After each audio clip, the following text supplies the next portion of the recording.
Bonjour et bienvenue au dernier cours de ce cours. Je vais commencer avec un petit rappel parce qu'il y avait pas mal de détails la semaine dernière. Donc on a prouvé le lemme de fibration qui disait que la distance entre A et B égale, si on a un homomorphisme de G à H, et A et B prennent des valeurs dans G, on a phi de A, phi de B, plus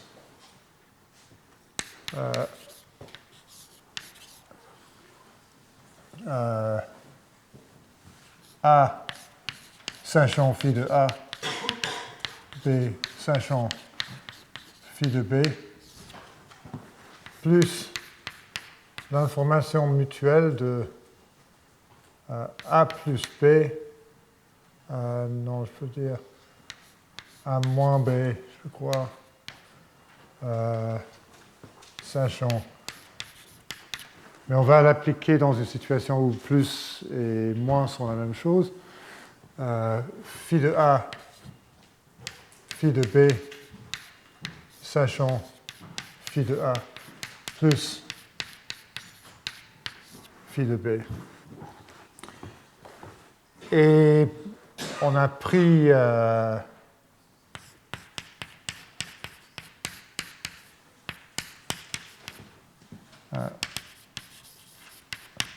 quatre variables aléatoires indépendants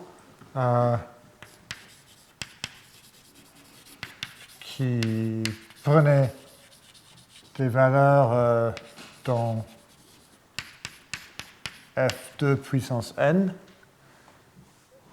Et en prenant A égale x1, x2, B égale x3, x4, et phi de xy égale x plus y, on arrive à... Alors la distance entre A et B égale la distance entre x1, x3 plus la distance entre x2 et x4. Et cela égale la distance entre x1 plus x2, c'est-à-dire phi de A, x3 plus x4, plus distance x1. Alors, je vais abrévier un tout petit peu. A sachant phi de A égale, c'est x1, x2 sachant x1 plus x2, mais si je sais la valeur de x1 plus x2, x1 et x2 ont la même distribution, et donc je peux écrire x1 sachant x1 plus x2. Je ne suis pas obligé d'écrire x1 virgule x2 là. X3 sachant x3 plus x4, plus, et là on a A moins B égale x1 plus x3 virgule x2 plus x4.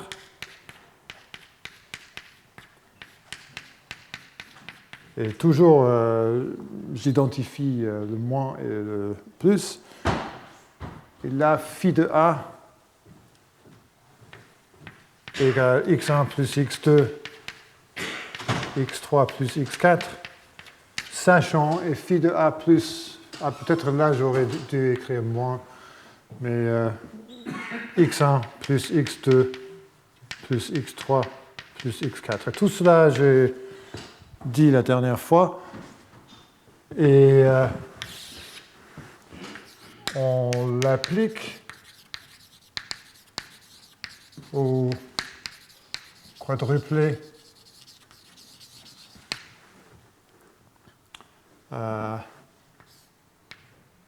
x1 x2, y1, y2, x1, x2, y2, y1, et x1, y1, y2, x2, où x1, x2 sont deux copies de x, et y1, y2 sont deux copies de y, et les copies sont indépendantes, comme je l'ai dit ici.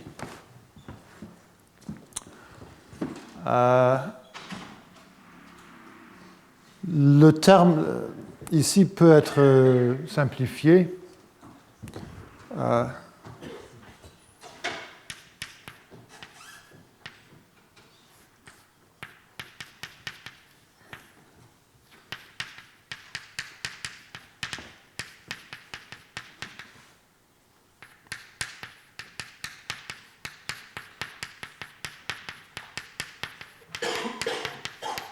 Cela égale. Alors, si on sait x1 jusqu'à x4, sachant x1 plus x3 est la même chose que. Bon, savoir x1 plus x3 est la même chose que savoir x2 plus x4. Et là aussi, une des deux sommes suffit. Et je vais écrire comme la semaine dernière, je préfère mettre x1 plus x2 avant x1 plus x3, parce que c'est plus naturel. x1 plus x3, x1 plus x2 plus x3 plus x4. Et par le lemme BSG anthropique, cela est au moins. Alors, je vais d'abord. On a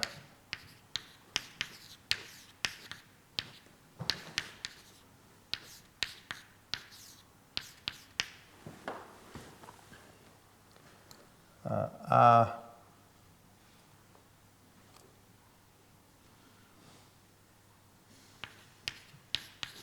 B, sachant A plus B moins 2 tiers H A plus B.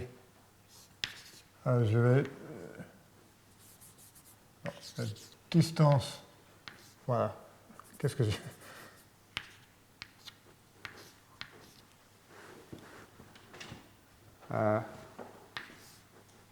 Plus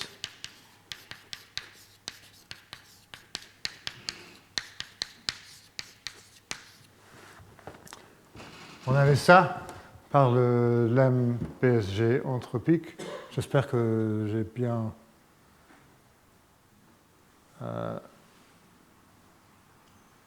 c'est bien comme ça. Et donc en appliquant je vais écrire S égale x1 plus x2 plus x3 plus x4.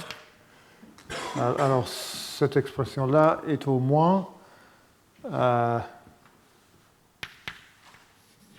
tiers la distance entre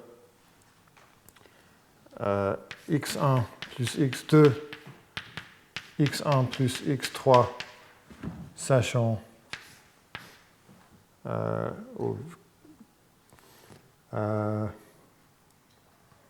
S, moins 2 tiers. Mais je ne vais pas écrire d'une façon précise le reste parce que tout ça, j'ai montré la semaine dernière, allait s'annuler.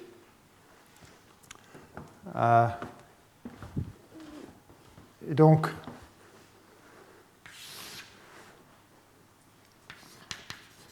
quand on l'applique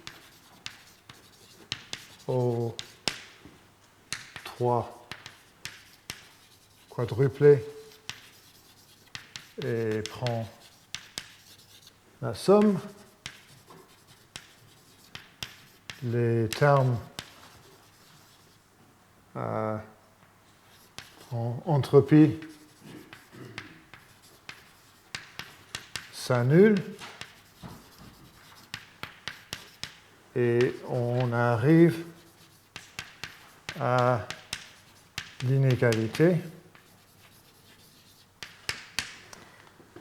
Je vais commencer par ici. Alors, on a distance entre x1 et x3 plus distance entre x2 et x4. Alors c'est xy, xy, xy, xy, xy, yx. Donc on a 6 fois la distance entre x et y est au moins, au plus, au moins. Alors qu'est-ce qu'on a ici? x1 plus x2, x3 plus x4. Alors on a x1 plus x2, y1 plus y2, x1 plus x2, y1 plus y2. Donc j'ai 2 fois distance x1 plus x2, y1 plus y2, plus, et il y a l'autre qui est un peu différent, x1 plus y1, y2 plus y1 plus x2. J'ai perdu, voilà. Donc, plus 2 fois la distance entre x plus y, x plus y. Ah non, pas 2 fois, juste une fois. Alors, deux des quadruplés nous donnent cette distance-là et l'autre, cette distance-là. Là, j'aurais pu écrire x1 plus y1, x2 plus y2, mais c'est la même chose parce que x1 est une copie de x, y1 est une copie de... Tout est indépendant. Et c'est la même chose quand on a la distance. Quand on a la distance entre deux variables aléatoires, on prend des copies indépendantes. Bien, continuons comme ça. On fait à peu près la même chose pour ces distances conditionnelles. Donc on arrive à 2d x1 sachant x1 plus x2, y1 sachant y1 plus y2, plus la distance x sachant x plus y, x sachant x plus y. Et maintenant, on a ces termes là pour finir, plus 2 tiers la distance entre... alors pour ces deux termes-là, on a x1 plus x2, x1 plus y2 ou y1, mais on peut échanger y1 et y2. Donc on a x1 plus x2, x1 plus, je vais écrire y1, sachant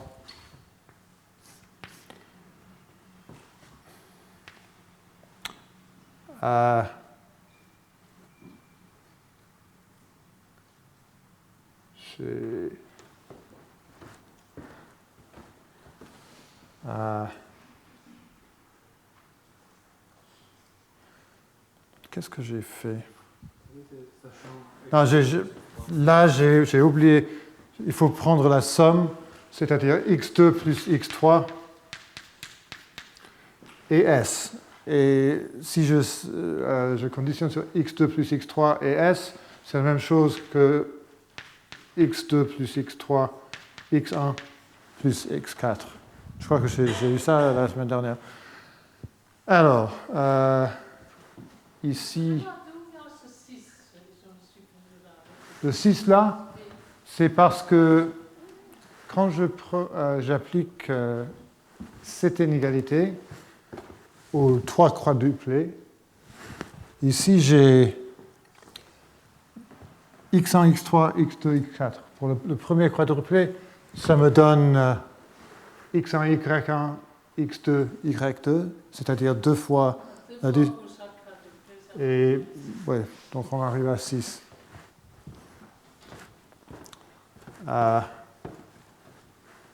Alors, x1 plus x4, c'est-à-dire x1 plus y2 et x2 plus x3, plus x3, ça va être x2 plus y1. Et finalement, plus 1 tiers distance. Alors ici, j'ai x1 plus y1, x1 plus y2.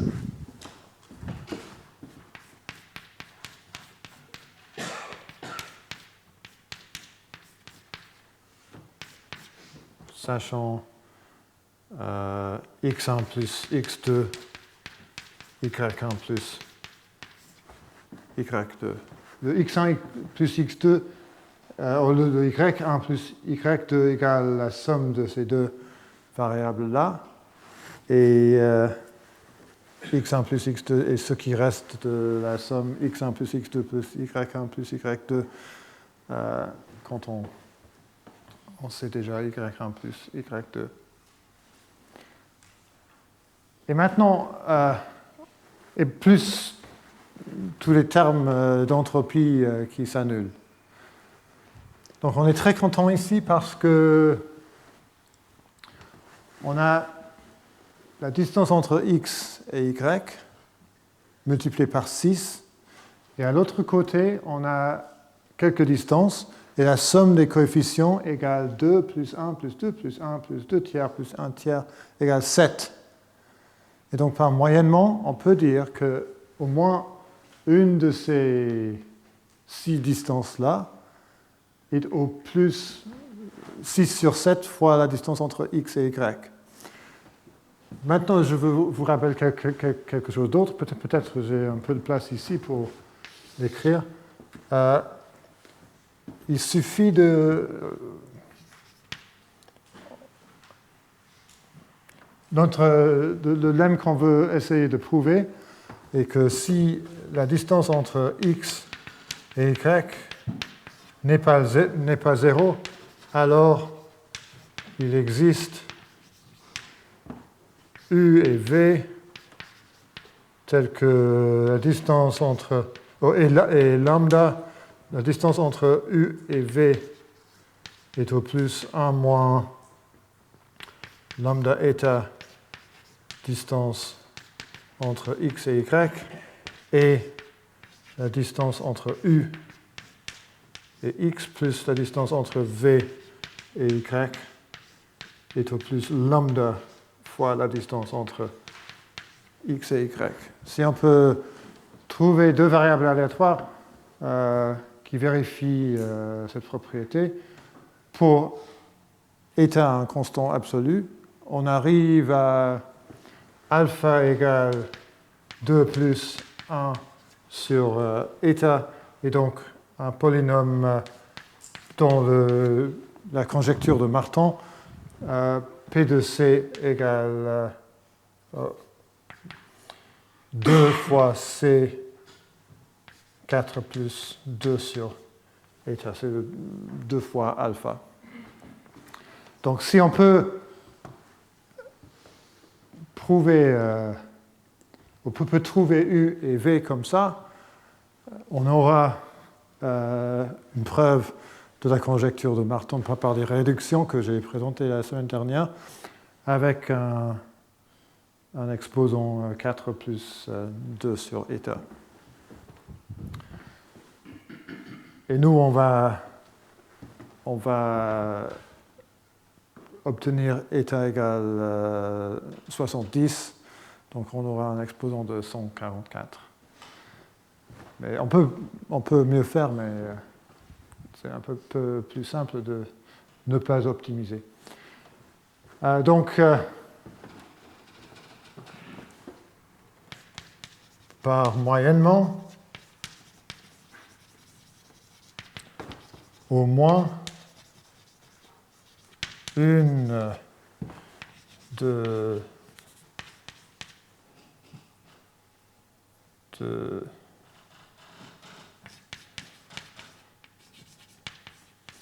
cette distance est au plus 6 sur 7 distance entre x et y.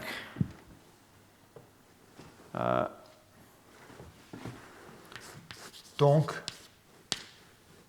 pour chaque il suffit pour chaque distance, on va chercher un constant absolu, une constante absolue C pour chaque distance DUV telle que la distance entre U et X plus la distance entre V et Y est au plus C distance entre X et Y. Et ce qui nous permettra à prendre état égale 1 sur 7c et lambda égale c. Parce que lambda état sera 1 sur 7, on aura ça par moyennement, et on aura aussi cette inégalité. Donc maintenant, pour finir la preuve, il faut pour chaque distance trouver une inégalité de ce type-là avec une constante absolue de mieux que je peux trouver. Et je vais te dire en avance, je vais obtenir 4, 4, 4, 4, 8 et 10. Et c'est le 10 qui nous donne état égal 1 sur 70. On peut optimiser un peu plus parce que par moyennement, je peux obtenir une inégalité un peu plus forte ici, un peu plus faible ici. Si on fait ça, on peut améliorer le 144. Ça devient quelque chose comme 95 et un tiers ou quelque chose comme ça. Je l'ai fait, mais je crois que si vous voulez le faire, vous pouvez, mais moi je vais... puisque 85 n'est toujours pas aussi bien que ça, je ne vais pas optimiser plus que... Alors, comment va-t-on obtenir ces inégalités ici? Je vais commencer par deux lemmes qui seront très utiles.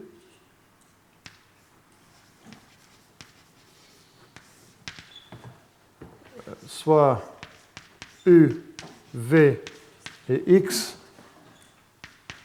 trois variables aléatoires indépendantes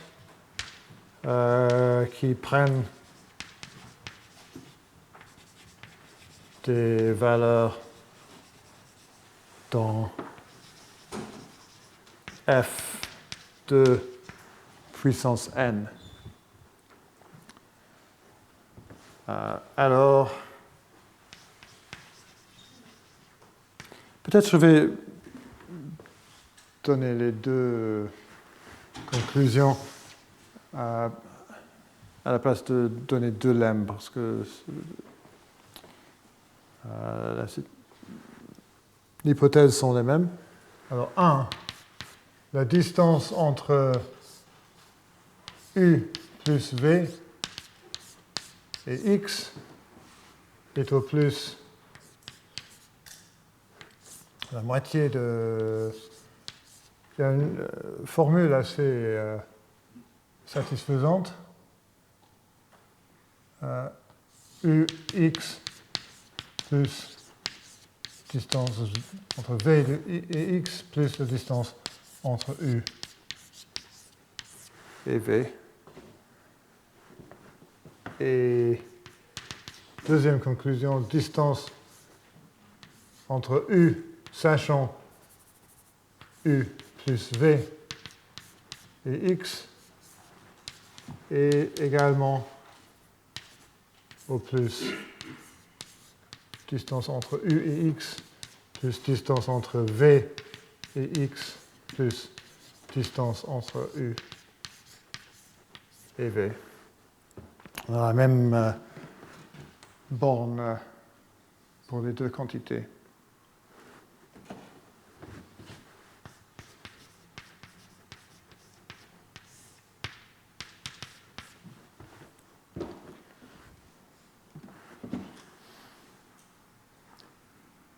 Alors maintenant, on va utiliser la sous-modularité des sommes, quelque chose qu'on a prouvé il y a 2 semaines, mais c'est maintenant qu'on l'utilise.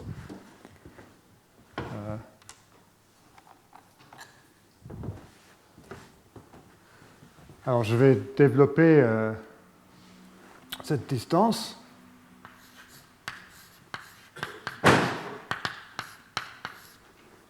Ça, puisque tout est indépendant, égale H U plus V plus X moins la moitié de H U plus V moins la moitié de H de X.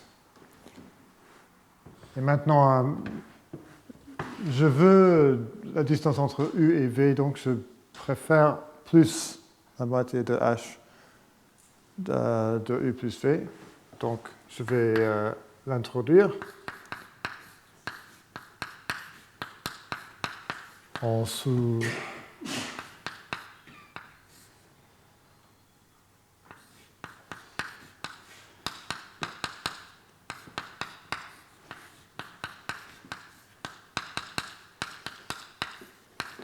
Alors ça commence à ressembler à ce qu'on veut.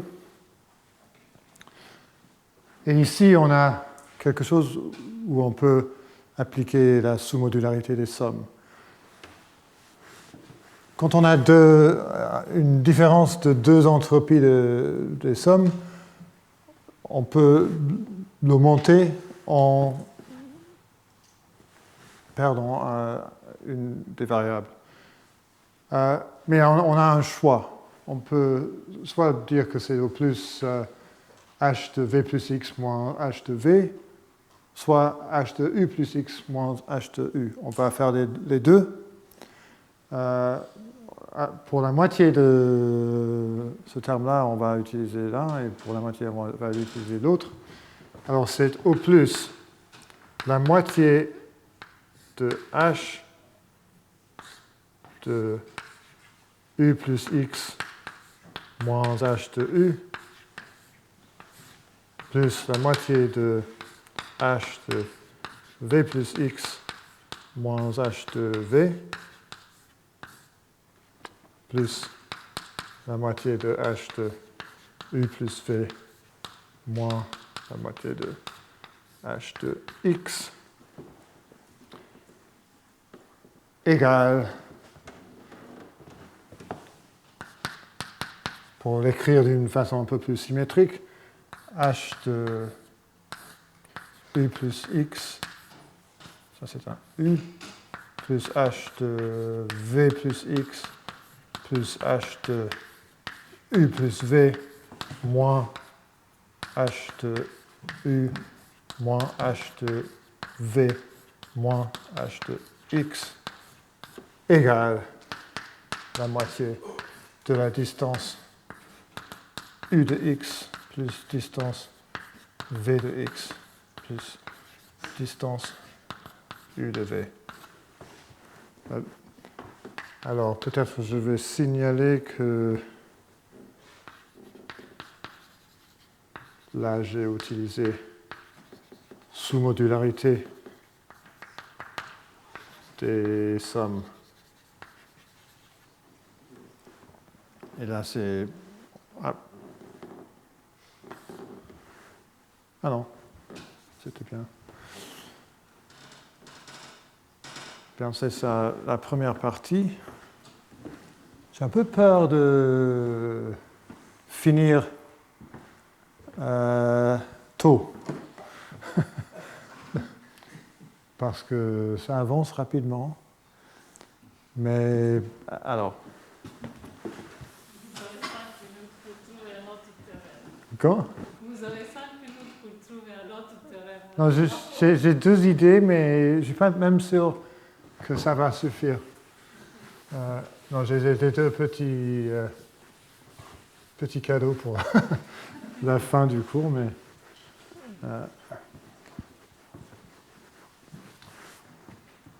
alors...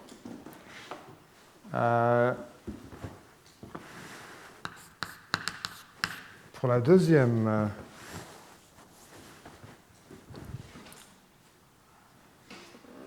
mettons la bonne direction, si on peut dire ça. Il y a 6 calculs à faire après, et donc ça va prendre un peu de temps. La distance entre u sachant u plus v et x,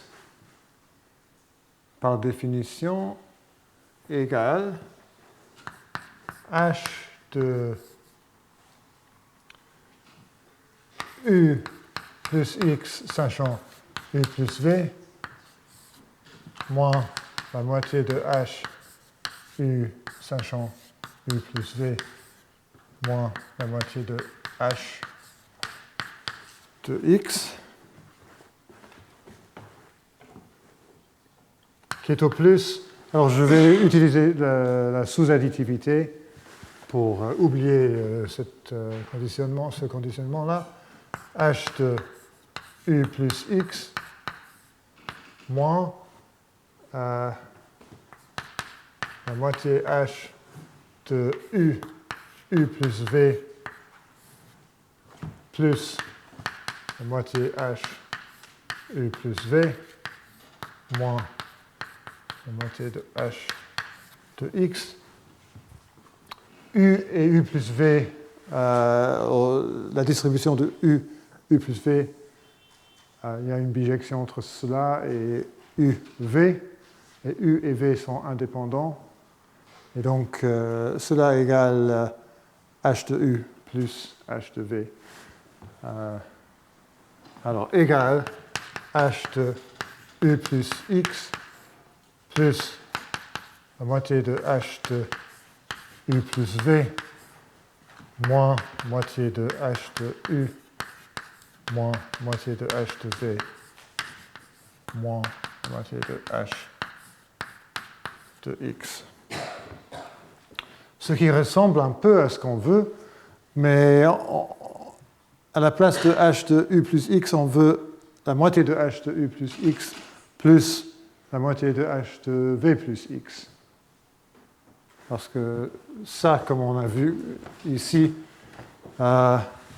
égale ce qu'on veut, la somme des 3 distances divisée par 2. Mais la distance entre U sachant U plus V et X égale la distance entre V, parce que U et V sont équivalent, sachant U plus V, V sachant, et si j'écris V plus U, c'est encore plus clair. Donc par symétrie,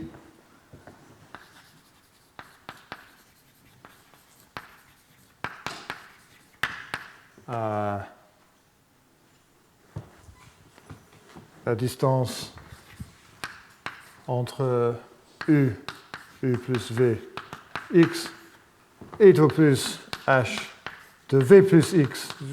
Je vais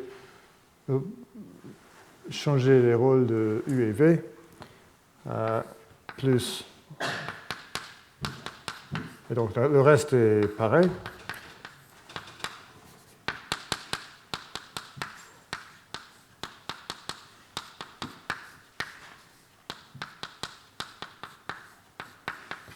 Et donc, par moyennement,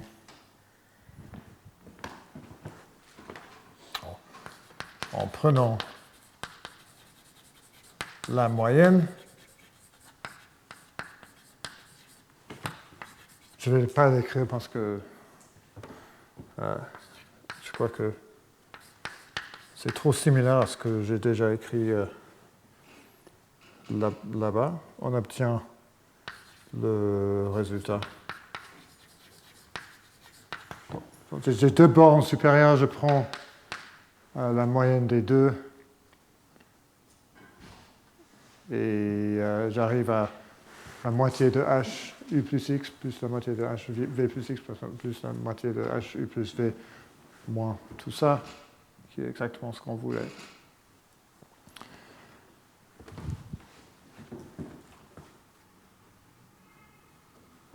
Alors, je crois que ça, je peux maintenant effacer.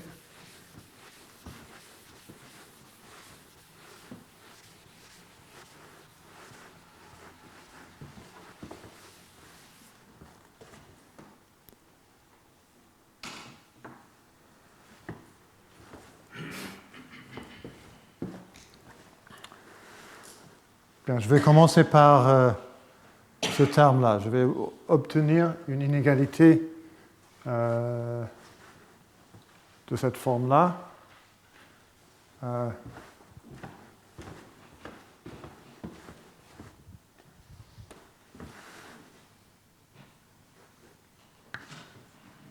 Qu'est-ce que je peux faire?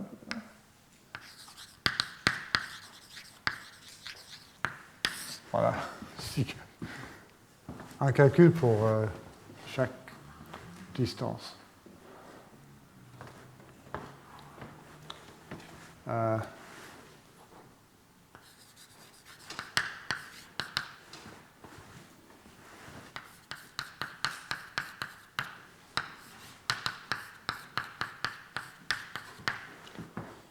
Je vais choisir U et V.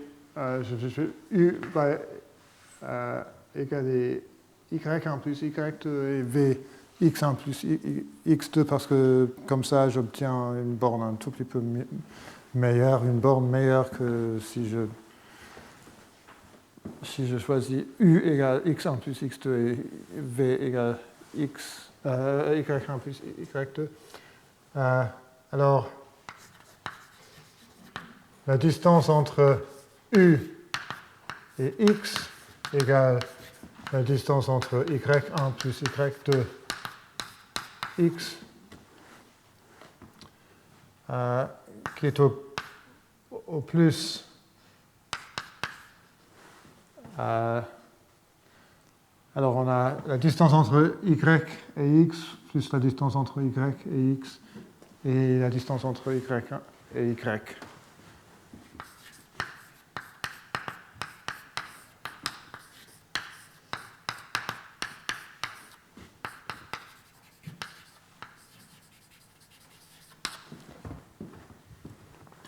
J'ai utilisé le lemme et fait une petite simplification.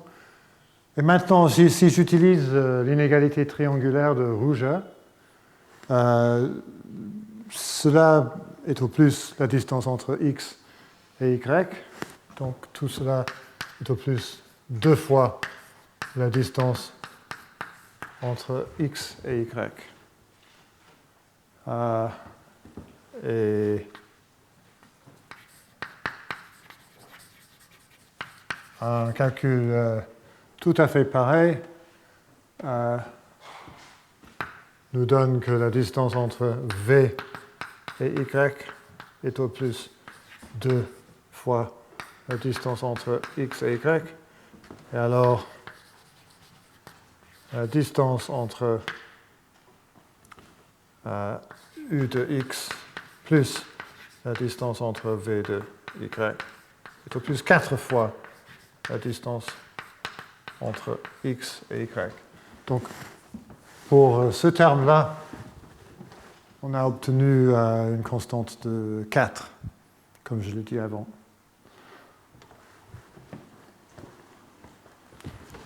Alors, c'était toujours un petit peu rapide.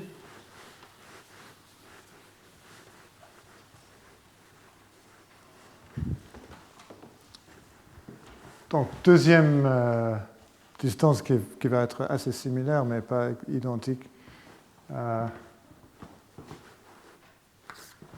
je vais...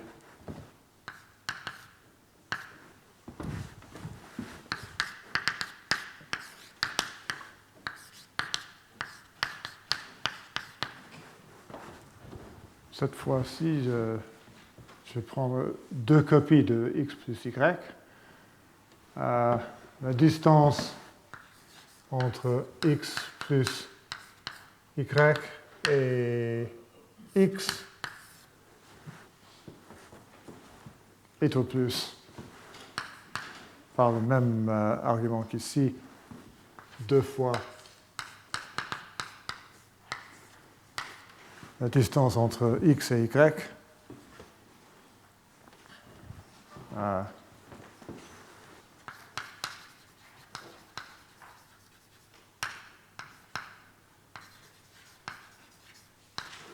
Et donc, voilà. Par symétrie, on a aussi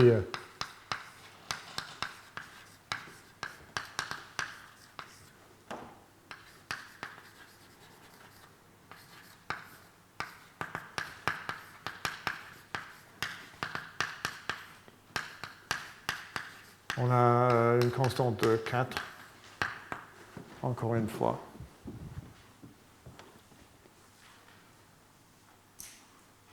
Et je pourrais peut-être même dire que c'est évident à ce point-là qu'on va obtenir une constante de 4 pour ces deux termes-là, parce que même si on commence avec quelque chose qui est différent, une fois qu'on a utilisé le lemme, on arrive à exactement le même...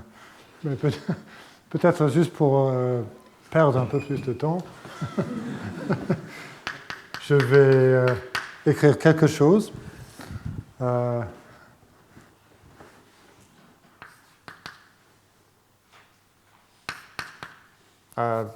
Y1 sachant Y1 plus Y2.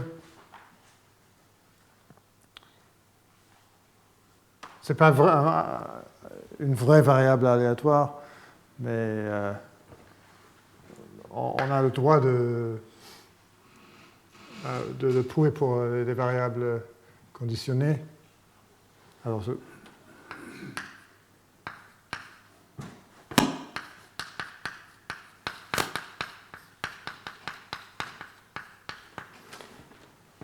la distance entre U et X égale distance Y1 sachant Y1 plus Y2 de X.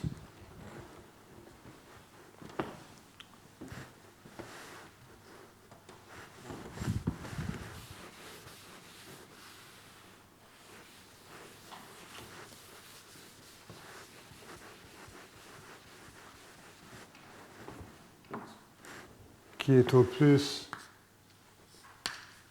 la moitié de distance entre x et y plus la moitié distance y et y.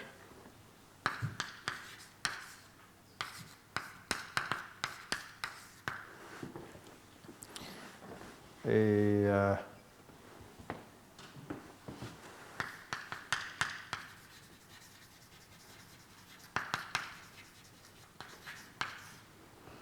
pour distance x1, sachant x1 plus x2, y, donc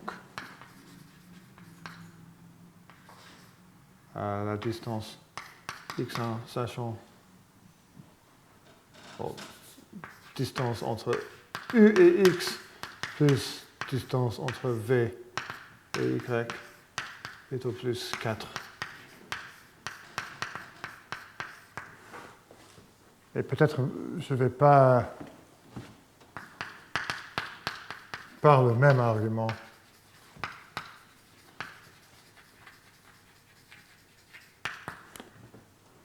distance entre x sachant x plus y, x plus distance entre x sachant x plus y, y est au plus 4 fois la distance entre x et y. Et il me reste les deux derniers termes.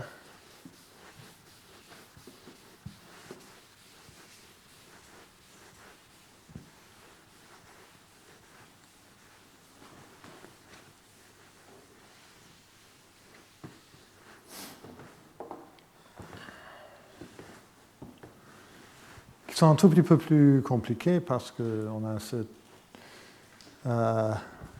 conditionnement simultané et tout ça. Alors,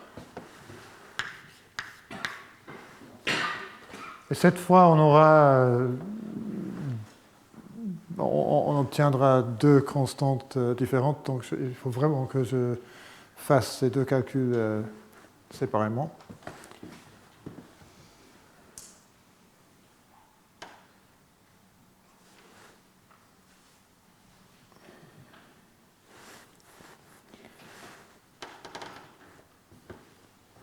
Donc,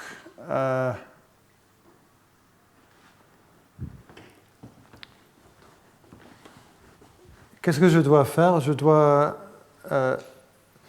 si on imagine choisir des valeurs pour x1 plus y2 et x2 plus y1, et après, étant donné ces valeurs, on essaye de trouver une inégalité de la forme que j'ai maintenant effacée, je crois, mais de la distance entre x1 plus x2 et x, sachant... peut-être que je vais choisir x1 plus x2 et y, sachant les valeurs que j'ai choisies, et je prends un moyennement sur tous les choix de valeurs là-bas. J'arrive à devoir trouver une borne. Alors, on va trouver une borne supérieure, bien sûr, pour la distance entre x1 plus y1, sachant x1 plus y2, x2 plus y1 et x plus la distance x1 plus x2, sachant x1 plus y2, x2 plus y1, sachant y. J'ai plus besoin d'un conditionnement simultané parce que tout cela est indépendant de x et y. Quand je fais le moyennement, c'est ça qu'il faut borner. Et je vais trouver des bornes supérieures pour les deux termes séparément. Et par le lemme, la distance entre x1 plus y1, sachant x1 plus y2, x2 plus y1 et x est au plus la distance entre x1 et x, sachant tout ça, plus la distance entre y1 et x, sachant tout ça, et la distance entre x1 et y1, sachant tout ça, tout divisé par 2. Alors, je vais l'écrire, x1, sachant, et ça se simplifie parce que x1 ne dépend de x2, ni de x2, ni de y1, donc je peux oublier ce conditionnement-là. x1, sachant x1 plus y2, x, plus la moitié de la distance entre y1, sachant et y1 ne dépend est indépendant de x1 plus y2, alors x2 plus y1, x plus la moitié de la distance entre x1 et y1. Et x1, je vais conditionner sur x1 plus y2 et y1 sur x2 plus y1. Et maintenant, on a des expressions qu'on sait déjà bornées. Ça va être au plus 2 fois la distance entre x et y. Cela aussi, juste par les mêmes calculs que je viens de faire ici. Et là, par l'inégalité triangulaire de Ruge, je peux insérer un x, et je crois que ça... Oui.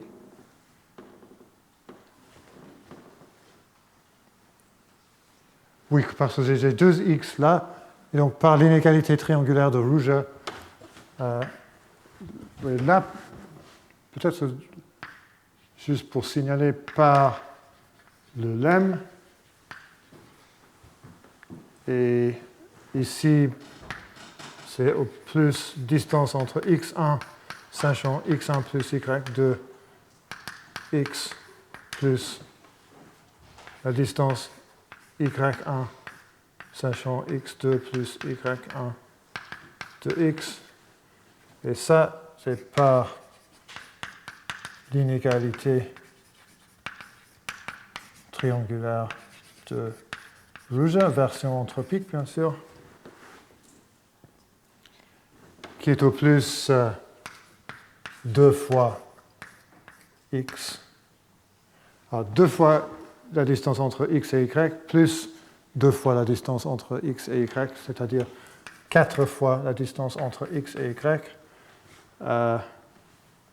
par des calculs précédents.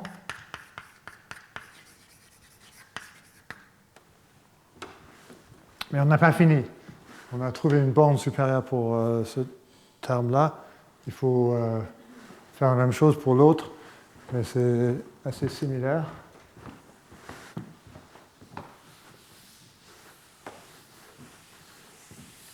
Donc je vais essayer d'être un tout petit peu plus rapide.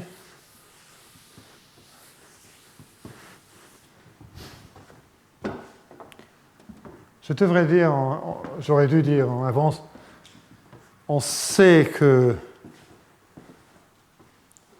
les détails de ces calculs ne sont pas trop importants. On sait qu'il va, si on crée des variables aléatoires d'une façon pas trop artificielle de x et y, il y aura toujours une inégalité de la forme qu'on veut. Donc c'est juste une... il faut juste vérifier que ça a marché dans ce cas-là. Et donc ici, distance entre x1 plus x. Alors, c'est pas très efficace, mais x1 plus y2. OK.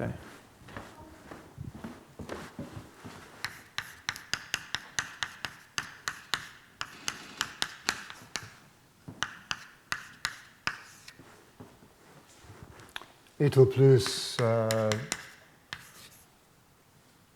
moitié de distance x1 sachant x1 plus y2 y plus x2 sachant x2 plus y1 y plus la moitié distance x1 sachant x1 plus y2 x2 sachant x2 plus y1, ce qui égale distance x sachant x plus y, x sachant x plus y. Et donc maintenant je vais juste sauter à la fin.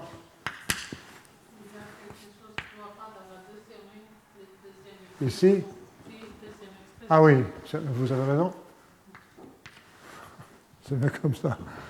4 fois la distance entre x et y. Et alors,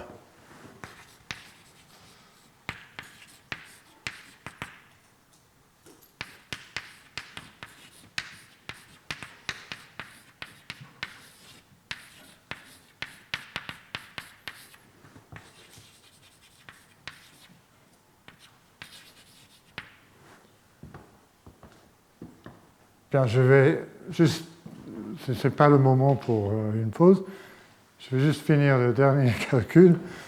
On aura une pause un petit peu plus tard que d'habitude. Après la pause, j'ai deux petits résultats à vous présenter. Je crois qu'on va terminer un peu tôt, mais pas trop.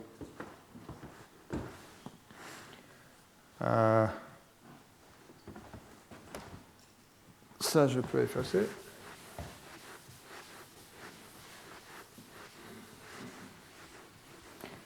La seule différence entre le dernier calcul et l'avant-dernier calcul est que ici on a x et x, donc il faut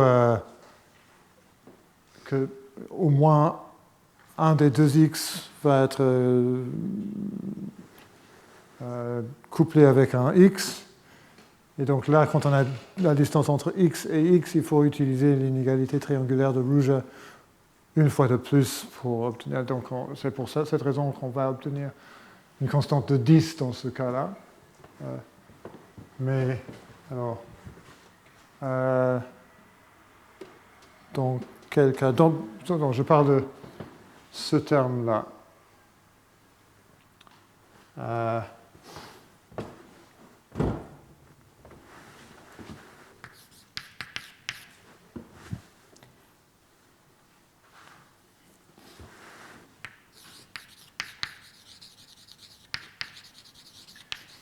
Alors, qu'est-ce qu'il faut faire? Il faut prendre... Alors, U va être x1 plus y1, sachant ça, et V va être x1 plus y2. Une borne pour distance x1 plus y1, sachant x1 plus x2, y1 plus y2, x plus distance x1 plus y2, sachant x1 plus x2, y1 plus y2 de y. Et par le lemme, distance entre x1 plus y1, sachant x1 plus x2, y1 plus y2, x est au plus distance x1, sachant la moitié de la distance x1, sachant x1 plus x2 de x, et ça c'est le terme qui va être un tout petit peu embêtant, mais pas trop. Plus la moitié de la distance entre y1, sachant y1 plus y2 x plus x1 sachant x1 plus x2, y1 sachant y1 plus y2, qui est au plus. Et une fois de plus, on utilise l'inégalité triangulaire de Rouget pour dire que ce terme-là est au plus la somme de ces deux termes-là. Distance x1 sachant x1 plus x2, x plus la distance entre y1 plus, sachant y1 plus y2 de x, qui est au plus. Alors là, on a xx, xx et xx, c'est-à-dire 3 sur 2 distance de x sur x. J'ai récemment appris que il y a 5 siècles à peu près, on appelait cette fraction-là superparti. Non.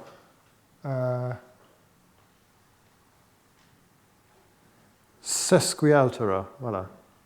Bon, sesquialtera. Je vais en parler demain.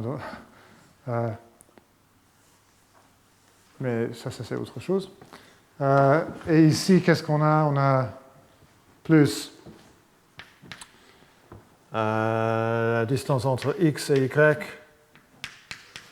plus la moitié de la distance entre y et y.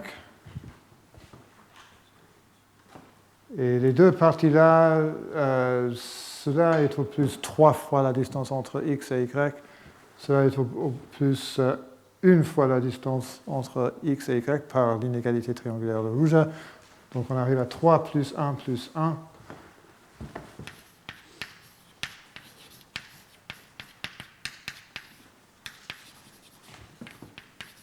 Par l'inégalité triangulaire.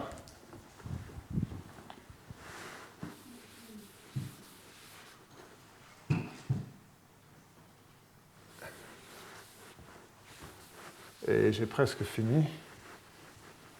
Parce que l'autre terme est à peu près pareil. Où est l'autre terme?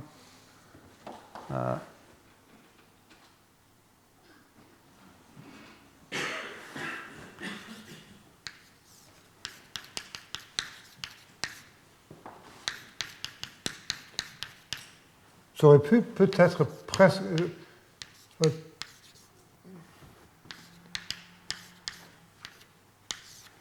On aurait peut-être pu dire que une fois qu'on a le lemme, le reste c'est un exercice.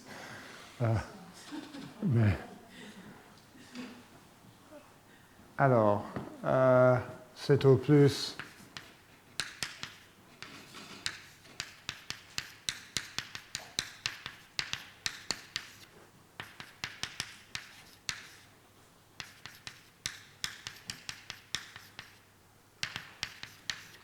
plus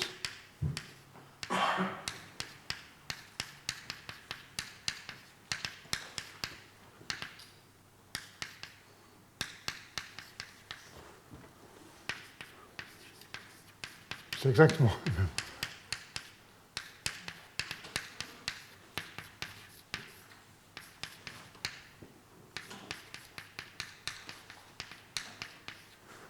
Qui est au plus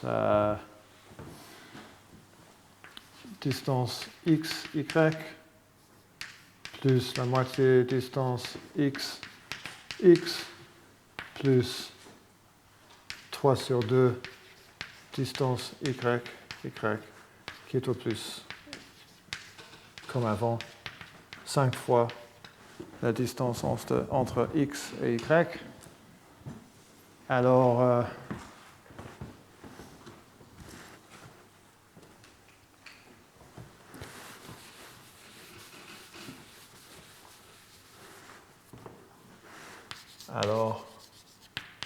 on obtient distance u de x plus distance v de y est au plus 10 fois la distance entre x et y.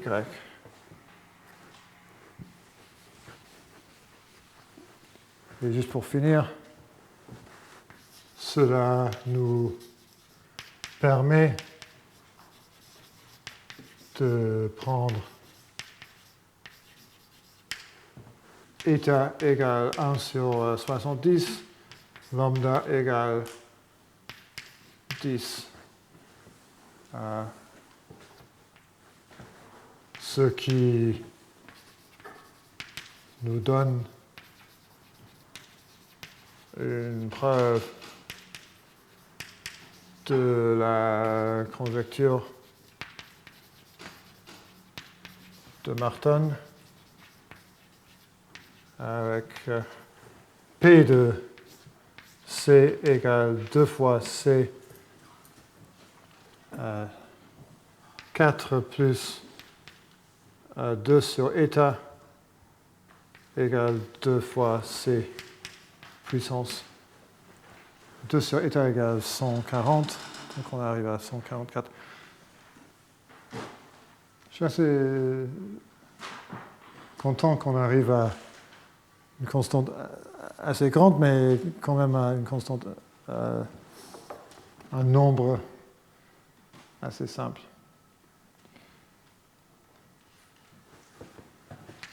Et donc, la preuve de la conjecture est finie. Donc, on fera une pause. Je vous donnerai 2 résultats assez rapides. Après, peut-être, je vais essayer de dire un mot de plus sur cette preuve-là pour juste souligner que les idées sous-jacentes ne sont pas aussi compliquées que ça, même s'il y a pas mal de calculs pour les implémenter ou pour les utiliser. Donc on recommence à 11h13. Alors les 2 résultats que je voulais montrer ne sont pas, je ne vais pas utiliser l'entropie, donc c'est un peu différent, mais les résultats sont liés aux résultats que j'ai présentés dans le cours. Donc je vais commencer par vous donner une preuve juste pour comparaison. Une deuxième preuve de l'inégalité isopérimétrique dans 0,1 puissance n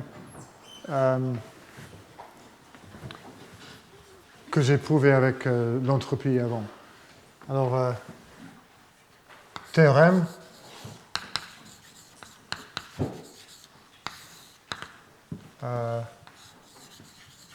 Soit A, un sous-ensemble de 0,1 puissance n. Alors, le nombre d'arêtes de 0,1 puissance n. Comme toujours, les arêtes sont les arêtes qui lient un élément de 0,1 puissance n à un autre élément qui est différent dans une coordonnée et pas les autres, qui relie 2 éléments de A est au plus la taille de A multiplié par le logarithme de la taille de A divisé par 2. Et juste pour vous montrer que c'est le même théorème qu'on a prouvé avant,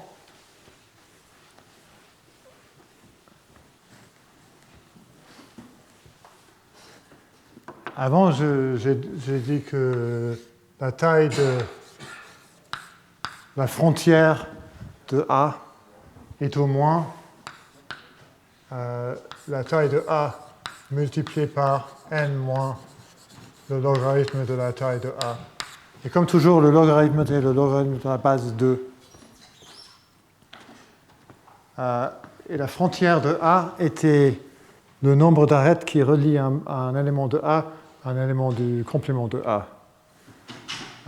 Et pour voir que c'est la même chose, on observe que, notez que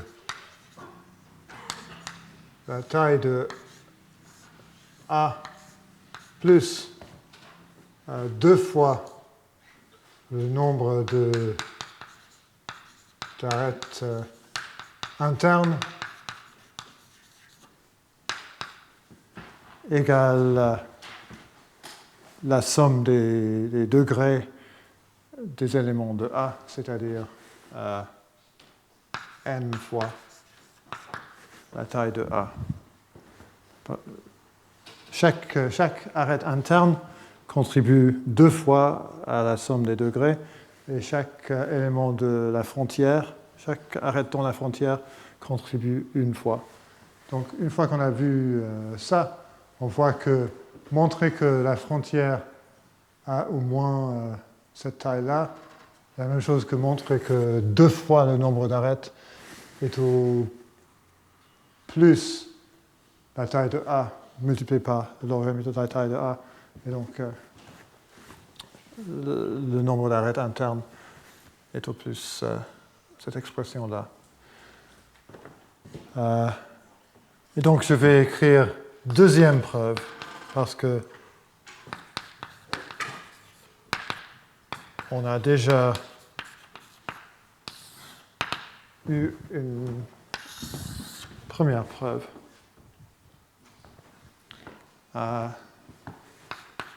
Par récurrence sur n.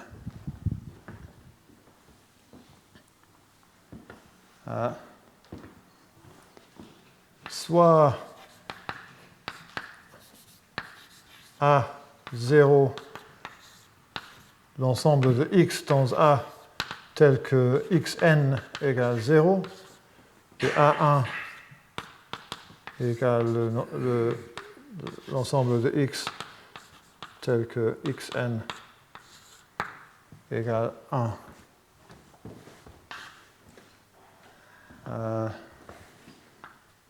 Cette preuve a été découverte par... c'est une preuve très très simple par Bolobash et Leader.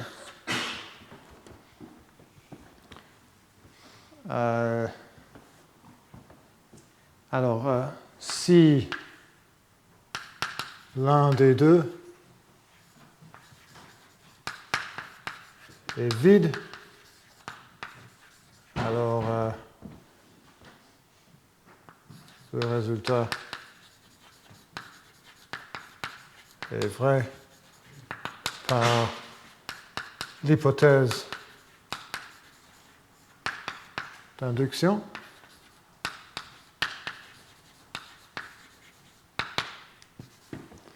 Sinon, je ne suis pas sûr que cette étape-là est nécessaire. Sinon, on sait que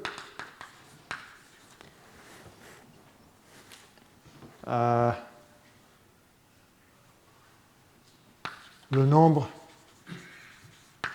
d'arêtes dans A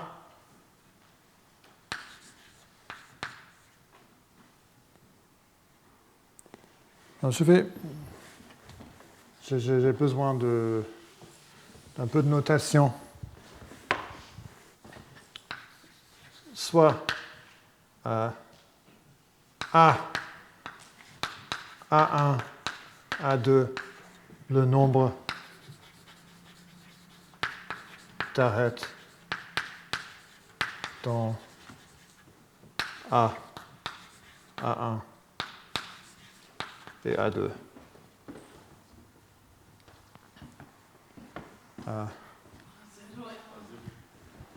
Ah oui, oui.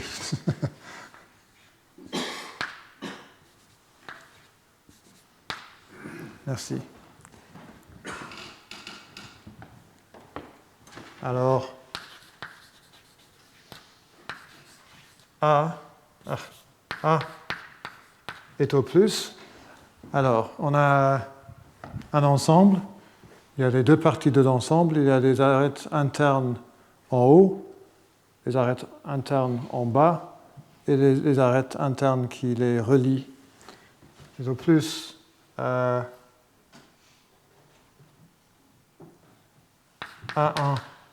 plus A0 plus A1 plus, et entre les deux, le nombre est au plus le minimum des tailles de A0 et A1, parce que chaque arête interne entre les deux doit relier un élément de A0 à un élément de A1. Donc, plus le minimum de la taille de A0, la taille de A1.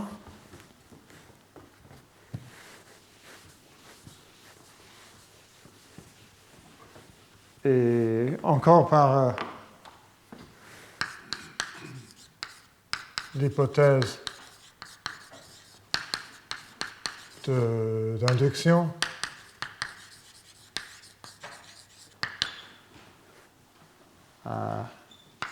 A est au plus A0 logarithme, la moitié A0 plus la moitié A1 logarithme de A1 plus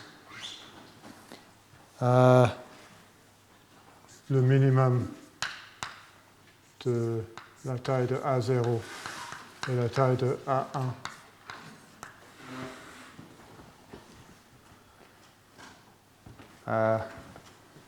Et on veut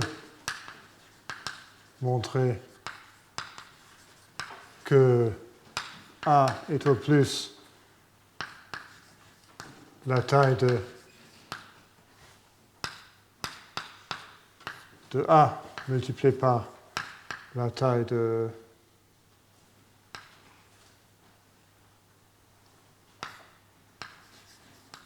par le logarithme de la taille de A.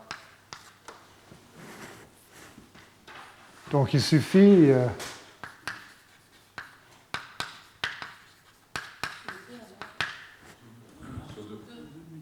merci.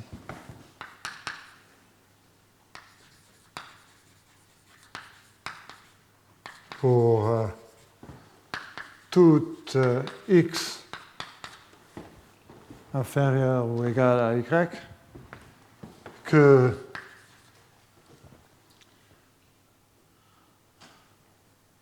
je vais maintenant multiplier par 2 partout, que x logarithme de x plus y logarithme de y, et maintenant le minimum des deux est x, j'ai multiplié par 2, est au plus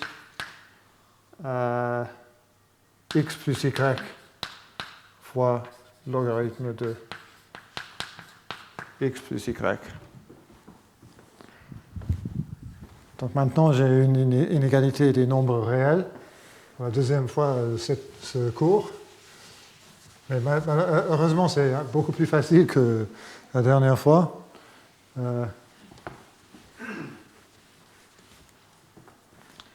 Alors lorsque x égale y, on a égalité. Ça se vérifie facilement. On a 2 fois x logarithme de x plus 2 fois x égale 2 fois x multiplié par le logarithme de 2 fois x. Et donc, je vais maintenant prendre la dérivée partielle en y.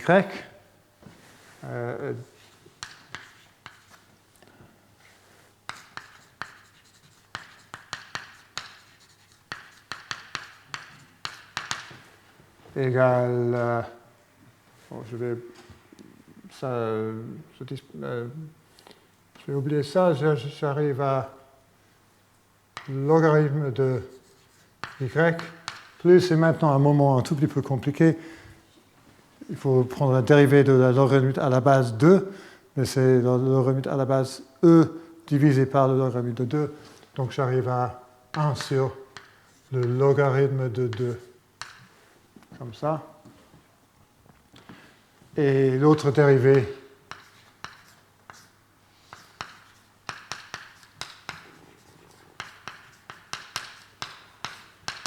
égale le logarithme de x plus y plus 1 sur le logarithme de 2, qui est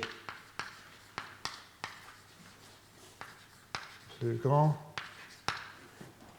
Et donc, l'inégalité s'ensuit. Et ça, la preuve est terminée.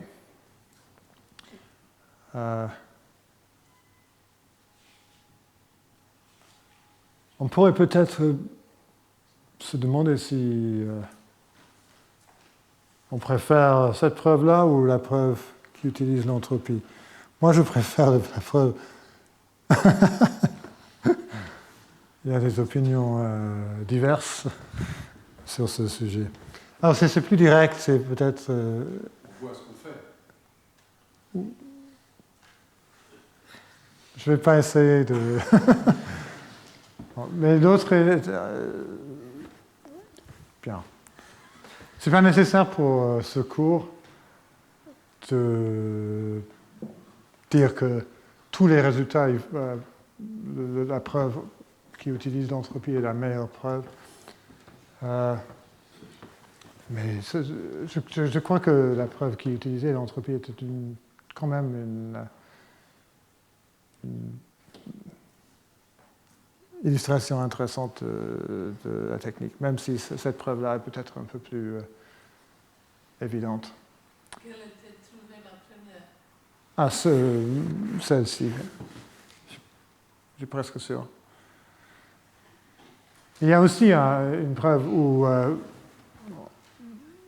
cette borne-là est exacte quand la taille de A est 2 puissance k pour quelques cas, mais il y a des preuves combinatoires un peu plus compliquées où on a la borne exacte pour toute taille de A. Mais ça, je ne vais pas vous présenter maintenant parce que je n'ai pas la preuve dans ma tête. À la place, je vais vous donner un corollaire du théorème de Bregman. Donc, je vais juste vous rappeler du théorème de Bregman. C'était que une version équivalente que j'ai prouvée.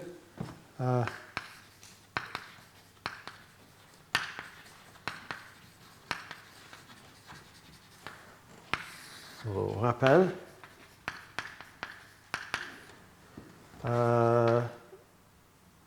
Soit G un graphe biparti avec deux ensembles de sommets x, y de taille n, ou de la même taille. Alors, le nombre de couplages parfaits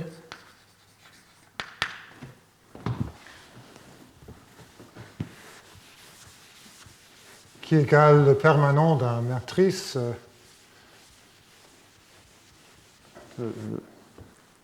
d'une matrice, le nombre de couplages parfaits entre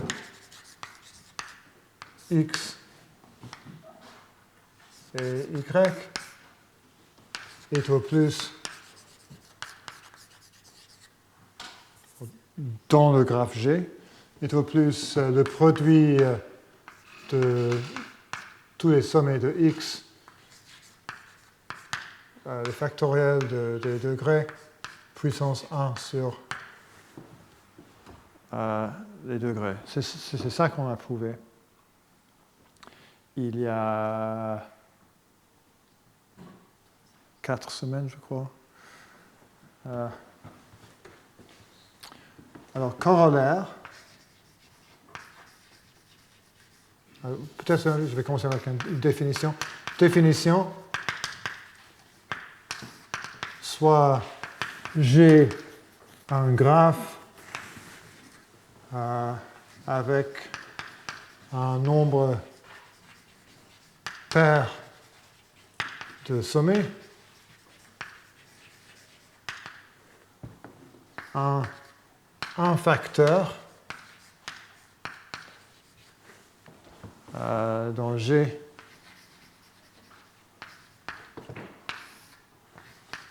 est une collection de n arêtes. Oh, non, désolé. Un nombre n arêtes disjointes. Désolé pour cet énoncé maladroit, mais où le nombre de sommets est 2n.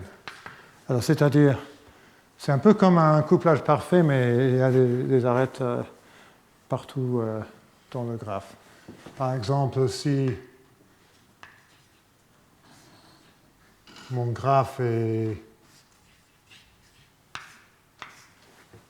ce graphe-là, il y a au moins deux infacteurs. Je peux prendre cette arête-là et cette arête-là, ou je peux prendre cette arête-là, cette arête-là, cette arête-là, ou cette arête-là, cette arête-là, etc.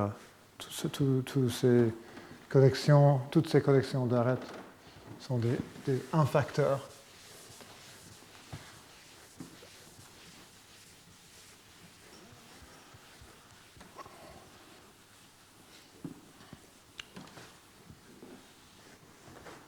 Autrement dit, c'est une collection d'arêtes disjointes telles que chaque sommet est contenu dans une des arêtes. Et le théorème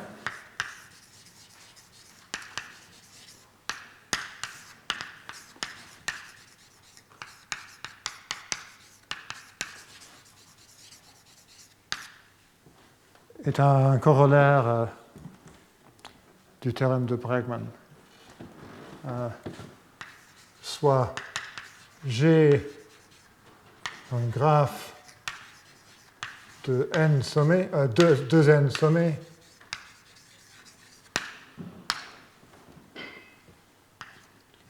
alors le nombre de infacteurs dans G est au plus le produit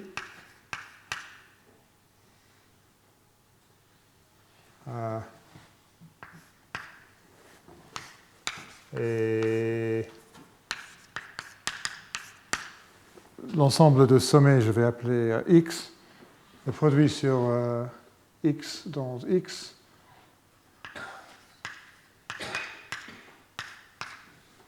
le factoriel du degré de x, puissance 1 sur 2 fois le degré. C'est-à-dire, c'est la racine carrée de cette expression-là. Mais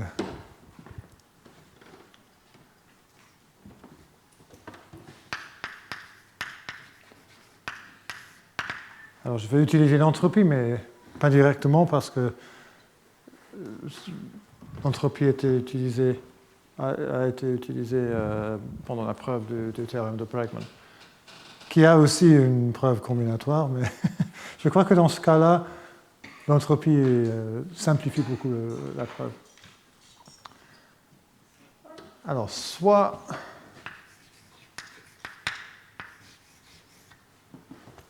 M l'ensemble de un facteur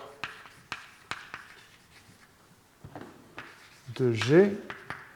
Et la raison pour laquelle j'utilise M, c'est parce qu'en anglais, on parle de matchings, et donc je ne veux pas être confus.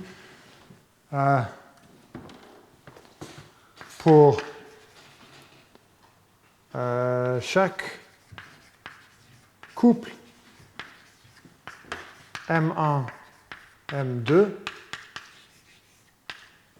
on va utiliser le théorème de Bregman et on va obtenir la racine carrée. Donc, ce n'est pas une grande surprise que je considère les couples de couplage ou de un facteur. L'union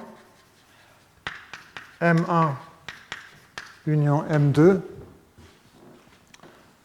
là, si je dessine un tout petit peu, c'est plus facile.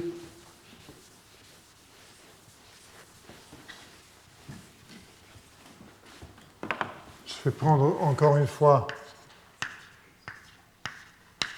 un graphe de 6 sommets. Alors, voici un facteur. Et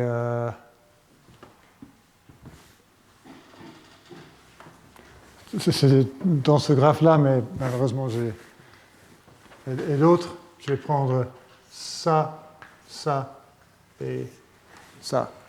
Donc j'ai pris une union de deux infacteurs. Et qu'est-ce que j'ai maintenant? J'ai un cycle de longueur 4 et une arête. Et en général, est une union de cycles. C'est mieux de dire une couverture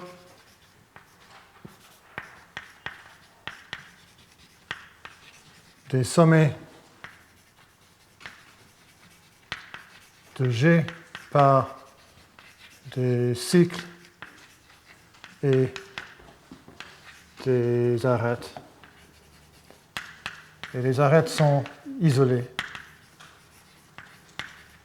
Et les cycles sont disjoints par sommet. Je ne vais pas écrire ça.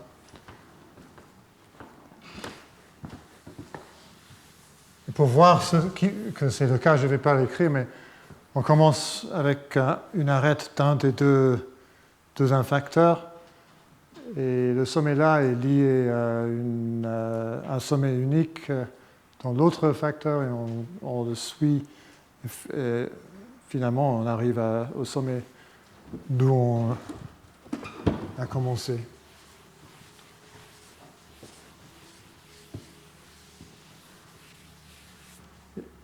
Mais ce n'est pas une correspondance, ce n'est pas une bijection, parce que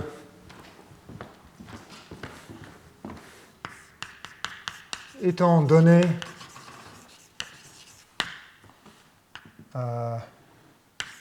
une couverture ou une telle couverture avec K cycles, le nombre de couples M1, M2 possibles est 2 puissance K. Pourquoi? Parce que quand j'ai une arête isolée, je sais que cette arête appartient aux deux couplages, aux deux infacteurs. Mais quand j'ai un cycle comme ça, je ne sais pas si ces deux arêtes-là appartiennent à M1 ou à M2. J'ai un choix. Soit ces deux-là appartiennent à M1 et ces deux-là à M2, soit c'est l'inverse. Et j'ai un choix comme ça pour chaque cycle. Donc le nombre de choix est 2 puissance K.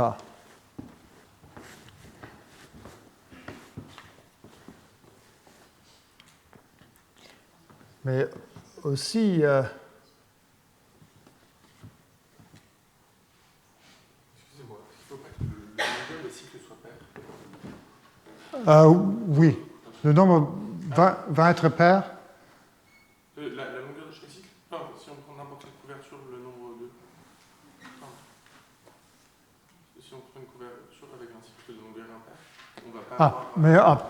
Désolé, j'aurais dû dire, on n'a jamais des cycles de longueur impair parce que chaque cycle alterne entre une arête de M1 et une arête de M2. Peut-être, je vais écrire le nombre de chaque cycle doit être pair parce que les arêtes couverture avec K cycles de longueur pair. Peut-être c'est plus clair.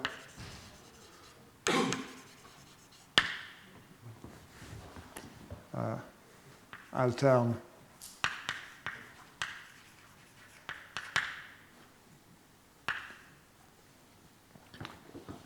Mais aussi, chaque couverture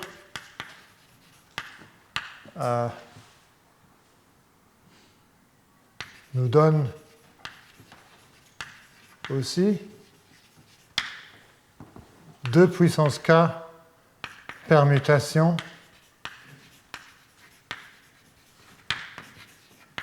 de x. Comment? Chaque arête isolée est une transposition. Chaque cycle nous donne un cycle. Mais j'ai encore un choix de 2 possibilités. Est-ce que la permutation est comme ça ou dans l'autre sens? Donc j'ai 2 parce que pour chaque cycle, il faut choisir une orientation.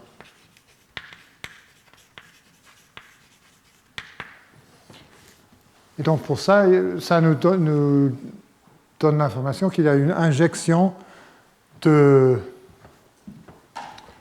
les couples d'un facteur aux permutations de x telles que pour chaque x, px, on a une arête. On a une permutation, mais chaque fois qu'on prend x et prend l'image de x, on a une arête. Donc, il faut pour appliquer le théorème de Bregman, il faut un graphe biparti. Donc maintenant, je vais définir un graphe biparti.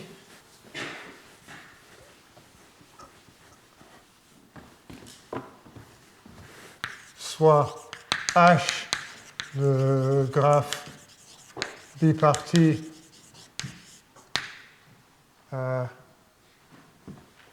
avec 2 ensembles x1, x2 qui sont des copies de x, ensemble de sommets de G, où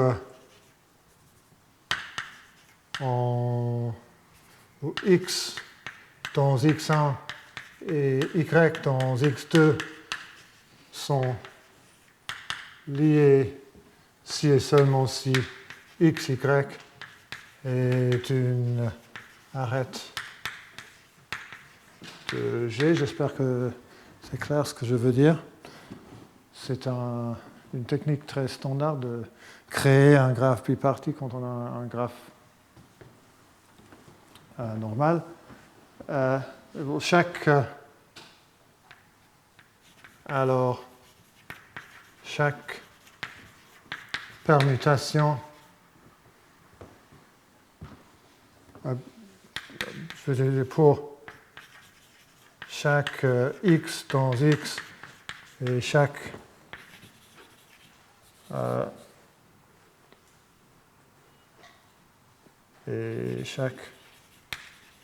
permutation P concret, j'ai oublié d'écrire x, P de x est une arête de G. Alors chaque permutation nous donne un couplage parfait de x1 et x2 dans H parce que chaque permutation est une permutation, ce dont on a besoin pour le couplage, et il y a une arête entre x et pi de x. Et donc par le théorème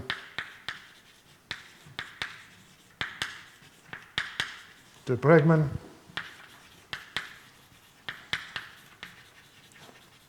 le nombre de couplage est au plus le produit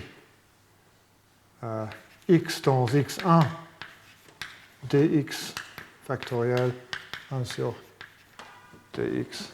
Et donc,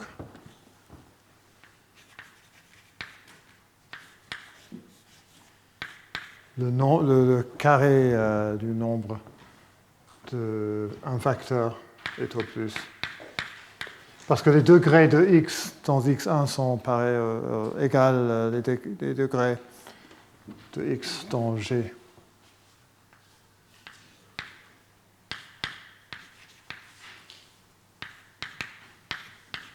Par la construction.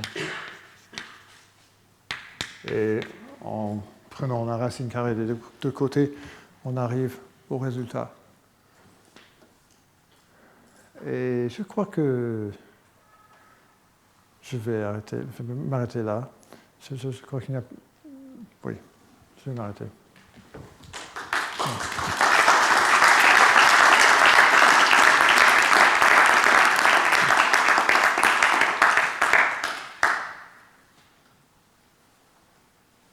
J'allais dire que si vous voulez passer l'examen, peut-être que ce serait une bonne idée de me laisser savoir, pour m'envoyer un mail pour qu'on puisse trouver une date qui convient au plus grand nombre de personnes.